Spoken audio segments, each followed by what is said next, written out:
ഞാൻ ആദ്യമായിട്ടാണ് കേട്ടോ വീഡിയോയ്ക്ക് വോയിസ് കൊടുക്കുന്നത്. അപ്പോൾ അതിൻ്റേതായ പോരായ്മകളൊക്കെ ഉണ്ടാവുമേ. ഇനി കാര്യത്തിലേക്കാവാല്ലേ. കുറേ നാളായിട്ടുള്ള എൻ്റെ ഒരു ആഗ്രഹമായിരുന്നു ഞങ്ങളുടെ open terrace area makeover ചെയ്യണമെന്നുള്ളത്. എല്ലാത്തിനും അതിൻ്റെ സമയമുണ്ടല്ലോ ദാസ എന്ന് പറയണ പോലെ ഇന്നാണ് എനിക്ക് ആ സമയമായതെന്ന് തോന്നുന്നു. എന്നാൽ ഉദ്ദേശിച്ച പോലെ തീർന്നിട്ടില്ല കേട്ടോ.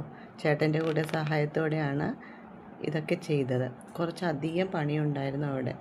വെയിലായതുകൊണ്ട് തന്നെ ഞങ്ങൾ രണ്ടാളും ടയർഡായി. ഒടുവിൽ അത് കംപ്ലീറ്റ് ആക്കാനുള്ള ഒരു ഒരുക്കത്തിലാണിതൊക്കെ. ഫൈനലി ഇങ്ങനെയാണ് കേട്ടോ. കുറച്ചുകൂടെ ഉണ്ട് ഇനി ചെയ്യാൻ. പക്ഷേ വെയിലും വീഡിയോയ്ക്കൊരു ലിമിറ്റേഷൻ ഉള്ളത് കൊണ്ടിട്ട് ഇത് ഇവിടം കൊണ്ട് നിർത്തുകയാണ്. അപ്പോൾ ഇനി അടുത്ത വീഡിയോയിൽ കാണുന്നത് വരെ ബായ്.